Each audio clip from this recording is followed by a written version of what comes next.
This is Pastor Marvin Prevost with Extreme Ministries with my daily inspirational video, and I want to share with you in Hebrews chapter 8 and verse 5, where God is speaking to Moses to build the tabernacle.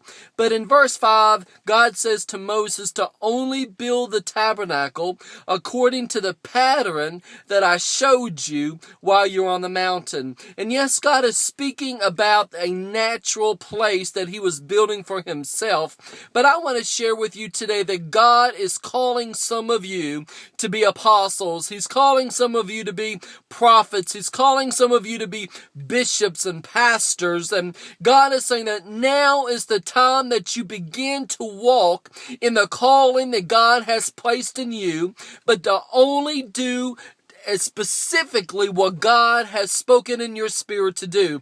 Some of you have gifts and you have callings that God placed in you from birth, and God is saying that it's time that you now begin to walk in what God has called you to do, but to only do it according to the specifications that God speaks to you to do. So there's going to be some naysayers out there. There's going to be people who don't believe in you. There's going to be people who talk about you. There's going to be people who don't even believe that God has called you to be a pastor. There's a woman out there that God is calling you to be a pastor. God is calling you to be a bishop. God is calling you to be an apostle, and people don't believe in it. But I'm speaking to you right now to walk in the pattern that God has placed in you and to do specifically what God has called you to do. So now it's the time to walk. Now it's the time to be who God has called you to be. So be who God has called you to be with joy and excitement, regardless of who believes in you.